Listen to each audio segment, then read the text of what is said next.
시청자 여러분 안녕하십니까? 오전 10시 반 프레스룸 라이브 최인영입니다. 유한솔입니다. 살아있는 뉴스를 더 깊게, 더 쉽게 전해드립니다. 먼저 오늘의 뉴스네컷입니다.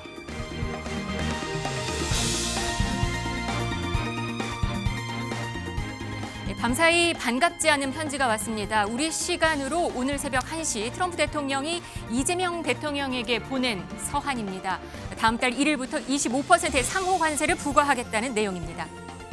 일제 강제동원 현장인 군함도 세계유산 등재와 함께 그 역사도 잘 설명하겠다던 일본의 약속이 지켜지지 않고 있죠. 한일 간 과거사 문제를 둘러싼 첫 표대결에서 아쉬운 결과가 나왔습니다. 대통령실은 14개의 나라의 특사를 파견할 계획입니다. 미국 특사에는 김종인 전 국민의힘 비대위원장, 일본 특사에는 정세균 전 국회의장이 내정된 것으로 알려졌습니다. 안철수 의원의 갑작스런 혁신위원장 사퇴 배경에는 두 사람에 대한 인적 청산 거부가 있었습니다. 그 두 사람, 쌍권이라고 부르죠. 강도 높은 말들로 반격에 나섰습니다. 그리고 화제의 연예계 소식도 오늘 준비가 돼 있습니다. 프레스룸 라이브 지금 시작합니다. And South Korea's average tariff is 4 times higher. Think of that, 4 times higher. This is happening by friend and foe. Every single country in Asia, what they've done to the United States in trade. And by the way, say anybody is treated as fairly or nicely. Lanka, 88%. Our country and its taxpayers have been ripped off for more than 50 years, but it is not going to happen anymore.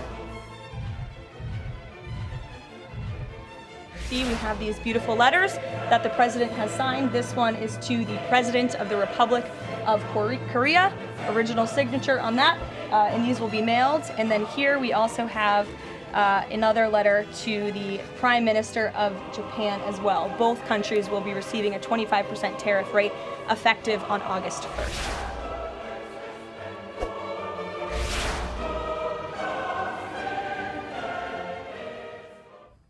네, 트럼프 미국 대통령이 다음 달 1일부터 우리나라에 25% 상호 관세를 부과하겠다는 서한을 보냈습니다.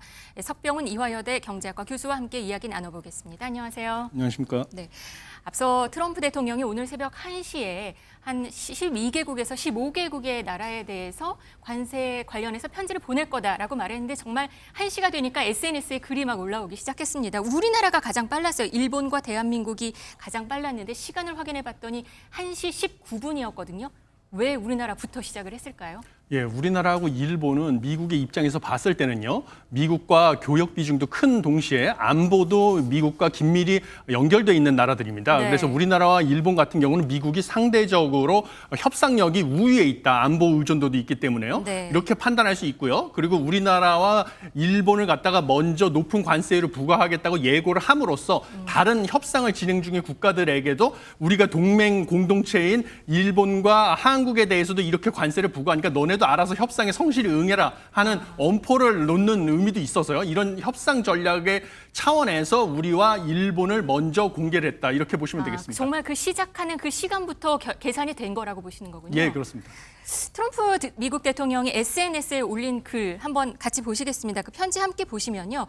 수신자는 이재명 대통령으로 돼 있고요. 내용을 보면은 굳이 테리프 관세를 대문자로 이렇게 표현을 하면서 더 강조한 것도 눈에 띄고요. 우리나라 상호 관세를 25% 부과하겠다 이런 내용으로 써 있습니다. 이 어떤 의미로 볼 수 있을까요? 예, 일단 25% 상호 관세라는 것은요. 네. 처음에 상호 관세 부과를 선언을 했을 때 네. 우리나라에게 부과를 하겠다고 얘기를 했던 부분입니다. 근데 그동안에 우리나라와 미국 간에 이 협상을 했었는데요. 이것에 대해서 조금이라도 관세 인하를 얻어내지 못했다는 것은 그동안의 협상에서 조금의 진척도 없었다. 라는 것을 시사하는 것입니다. 그래서 참 안타까운 점이 있고 앞으로의 협상 과정도 쉽지 않을 것이다라는 것을 시사하고 있습니다. 그동안 지금 우리나라 상황이 정치 상황이 또 그렇게 녹록지 않았잖아요. 예. 그걸 또 반영을 했기 때문에 또 25% 이렇게 나온 것에 대해서는 또 큰 무리, 그냥 뭐 그럴 수 있겠다라고 생각하는 분석도 있거든요.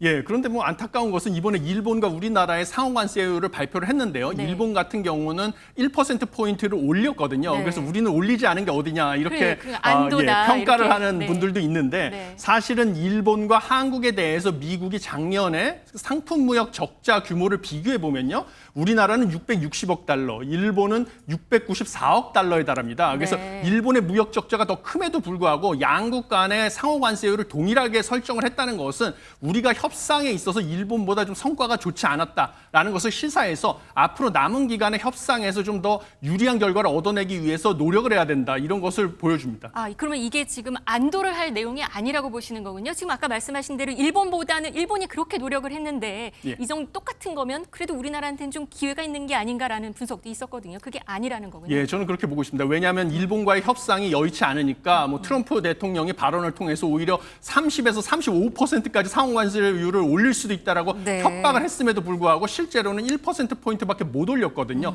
이런 것을 봤을 때 우리도 안심할 단계는 아니고 더 노력을 해야 된다 이렇게 보고 있습니다. 네, 아까 그 편지를 보면은 상호 관세를 25% 부과하고 품목별 관세가 있어요. 이건 또 별도다 이런 얘기도 있는데 이건 어떤 얘기인가요? 예, 미국의 관세 체계를 이해하셔야 되는데요. 네. 품목별 관세는 지금 자동차 부품의 25%, 그다음에 철강 알루미늄의 50%를 부과하고 있는데 그 근거법은 무역 확장법 232조가 되고요. 네. 그다음에 모든 수입품에 대해서 부과하는 상호 관세는 기본으로 10%, 우리나라의 추가 15%에서 25%를 부과하겠다고 했는데 이거는 국가 긴급 경제 권한법에 근거해서 부과하고 있는 것입니다. 그런데 네. 체계가 먼저 품목별 관세를 우선 적용하게 돼 있어서 품목별 관세가 적용되는 자동차 부품이나 철강 알루미늄에는 상호 관세를 추가 적용하지는 않습니다. 그런 의미에서 별도로라고 표시를 한 것으로 보시면 되겠습니다. 네, 그러면 자동차, 철강 이외의 다른 모든 품목에 그렇습니다. 대해서 25%를 예, 부과하겠다. 그렇습니다.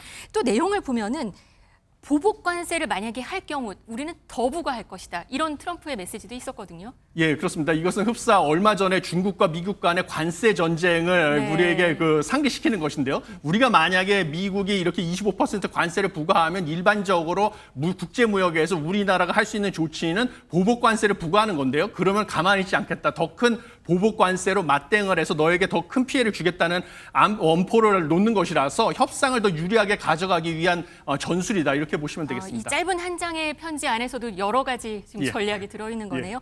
보니까 8월 1일이라는 시간을 제시를 했어요. 그러면 8월 1일까지 시간을 조금 벌었다라는 판단도 할 수 있지 않을까 하는 분석도 나와요. 바로 산업통상자원부는 입장문을 내고 이거는 유예 기간이 8월 1일로 좀 연기됐다. 조금 시간이 있다. 이런 거에 방점을 찍은 입장문을 내놨거든요. 그건 어떻게 보시나요? 예, 맞습니다. 뭐 시간은 8월 1일로 연기된 것으로 보시면 되겠습니다. 네. 왜냐하면 애시당초 3주간의 협상 시한은 미국이 우리나라뿐만 아니라 여러 나라들과 동시다발적으로 협상을 하기에는 터무니없이 부족한 시간이었습니다. 네. 그래서 이게 연기될 것으로 많은 사람들이 예측을 했었고요. 실제로 8월 1일까지 연기가 됐기 때문에 그 안에 좀 속도를 높여가지고 최선의 결과를 얻어내기 위한 그 협상을 진행해야 될 것이다. 이렇게 보고 있습니다. 네, 산업부 조금 전에 나온 소식을 보니까 오늘 오후에 민관 긴급회의를 갖는다고 해요. 뭐 현대차나 포스코 등과 같은 이런 회의를 갖고요. 또 대통령실은 정책실장 주도로 해서 관세협상 대책회의를 오후에 개최를 한다고 합니다.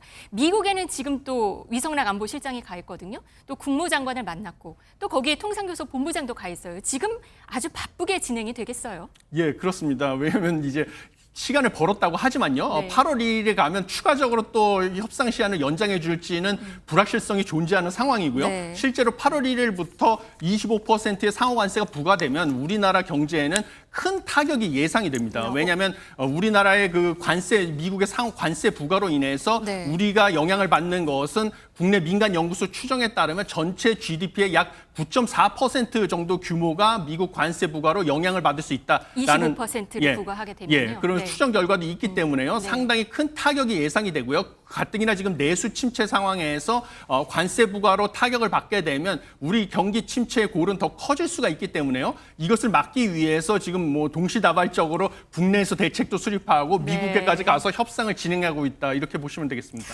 오늘 삼성전자 실적 발표가 있었어요. 2분기 영업이익이 전년도에 비해서 반토막이 났거든요. 어제는 LG전자의 또 실적 발표가 있었고 지금 너무 안 좋은 상황인데 지금 앞으로는 또 어떻게 될까도 걱정이 되거든요. 예, 이번에 그 삼성전자와 LG전자의 실적이 저조한 것은 사실 두 가지 측면에서 시사점이 있는데요. 첫 번째는 우리와 미국 간의 이 관세 협상이 중요성을 일단은 보여줍니다. 왜냐하면 LG전자가 이 실적이 크게 안 좋게 나온 것 중에 하나는 미국의 기본 관세 10%를 부과하고 있고요. 지금 일단은 상호 관세 25%를 부과하겠다고 예고했는데 그 중에서 15%만 유예를 했고 10%는 부과하고 있는 것이거든요. 그 결과치인가요? 예, 지금? 그렇죠. 그거의 영향도 있고요. 또 철강 알루미늄에 대한 품목별 관세가 있습니다. 그것은 무려 50%를 부과하는데 LG전자의 가전 제품에 철강 알루미늄이 들어가니까 이것이 LG전자의 생산 비용을 올려서 이 비용 부담 때문에 LG전자의 실적이 안 좋아졌다. 이렇게 보시면 되고요. 그다음에 삼성전자의 실적 부진은 당연히 반도체 수출이 부진한 것이 영향이 있는데요. 이것은 사실은 대중국 수출 통제에 영향도 있습니다. 그러니까 미중의 무역 협상 역시 우리에게도 중요한 영향을 미친다는 것을 명심을 하셔야 되는데요. 왜냐하면 대중 수출 비중과 대미 수출 비중을 합치면 우리 전체 수출에서 차지하는 비중이 무려 40%에 육박합니다. 네. 그래서 미중 간의 무역 협상이 잘 되지 않으면 우리의 대중 수출 역시 타격을 받아서 삼성전자 같은 기업도 흔들릴 수가 있다. 이런 것을 시사한다. 이렇게 보시면 되겠습니다. 미중의 협상도 우리가 역시 지켜봐야 중요합니다. 예. 되는 상황이군요. 예. 지금 조금 전에 나온 소식도 보면 트럼프 대통령이 마음에 드는 제안을 하면은 8월 1일 이후에도 좀 바꿀 수 있다 이런 얘기도 했어요. 이제 전략을 잘 짜야 될 것 같아요. 어떻게 해야 될까요? 예, 그렇습니다. 지금 뭐 미국이 기존에 영국, 그다음에 베트남과의 무역 협상을 이미 타결을 했습니다. 그 결과를 보고 우리가 교훈을 얻어서 전략을 짜야 되는데요. 그 결과를 보면 철저한 주고받기식의 협상입니다. 그래서 미국이 요구하는 것은 분명하거든요. 무엇이냐면 본인들이 팔고 싶은 농산물 같은 시장을 추가적으로 개방을 해라. 그다음에 무역 장벽을 낮춰라는데 우리나라한테 요구하는 것은 뭐 구글의 정밀 지도 반출을 하고 그다음에 뭐 자동차 같은 것에 대한 환경 규제 이런 것을 낮춰라. 이런 것들을 요구하고요. 그다음에 무역 수지 적자를 미국이 줄이게 만들어라. 그러니까 미국산 LNG 같은 에너지를 수입하게 만들고 그다음에 미국의 제조업 일자리를 늘려라. 그러니까 우리 기업이 미국에 투자를 많이 하라는 것이죠. 네. 이런 것들을 요구하는데 이런 요구 사항을 들어주면서요. 주고받기식 협상이기 때문에 우리가 원하는 거 미국의 주력 수출품이죠. 자동차, 철강, 그다음에 앞으로 품목별 관세 부과를 예고한 반도체 같은 것에서 관세를 인하하는 것을 얻어내도록 노력을 해야 된다. 이렇게 보고 있습니다. 고차 방정식을 풀어야 되는 상황인 것 같습니다. 쉽지 않은 20여일간의 협상 잘 풀어야겠습니다. 지금까지 석병훈 이화여대 교수와 함께했습니다. 감사합니다. 감사합니다.